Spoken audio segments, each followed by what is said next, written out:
Chapter 3, The King's Star. A daisy? Tommy Taro asked, angry lines creasing his giant forehead. This may look like a daisy, but I can assure you that it is not, Brooke replied, thinking quickly. You have heard of the Star of Kielder, no doubt? The brag hesitated.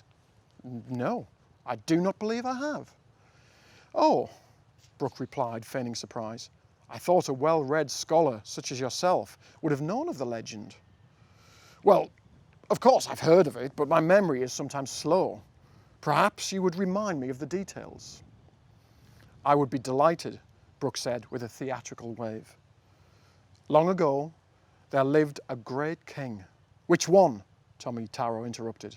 Which what? Which great king? There have been many. Brooke hesitated, then said, King Ethelbert.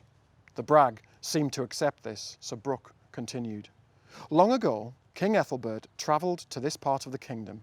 He was searching for a falling star that he believed would bring him great prosperity.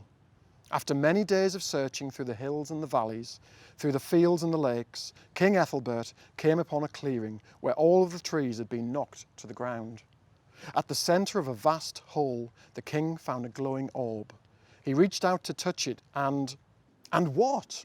Tommy Taro asked impatiently.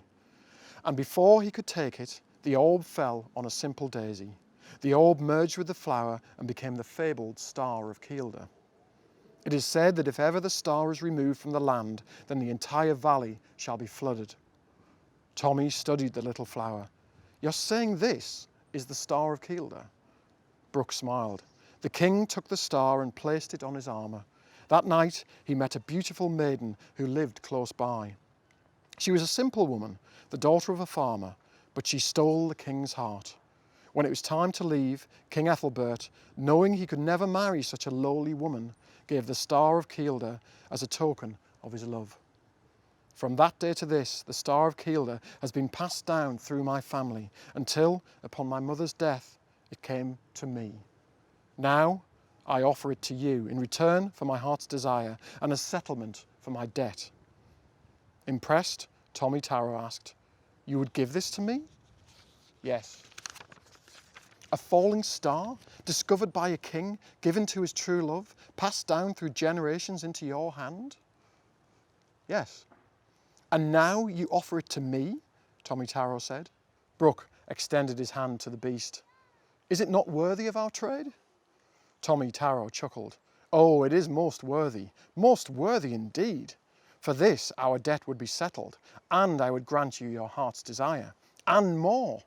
You would dine with me this night, a feast to mark the passing of Alban Elford, a feast fit for King Ethelbert himself. That is not necessary, Brooke said politely. Once our business is settled, I must return to my father. But I insist. You offer me riches. Honour requires that I toast you and your health with food and wine. Your offer is most kind, but... Tommy Taro held up a massive hand. There will be no discussion on this point. If you cannot accept the hospitality of a brag, then I cannot do a deal with you.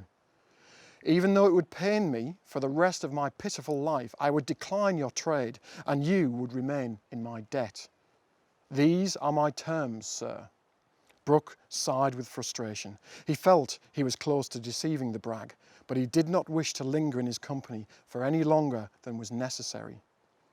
Very well, but the toast must be brief, for the night is old already. Tommy Taro tutted loudly. I will hear nothing of it. We will feast as your king of old once did. Here, come with me so that we can begin. The brag stepped into the river, the chilly water lapping around his hooved legs. Where are you going? Brooke asked. To my home, of course, on yonder side of the river.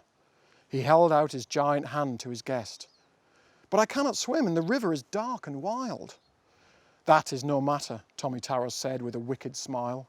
Climb on my back, and I will carry you to the other side.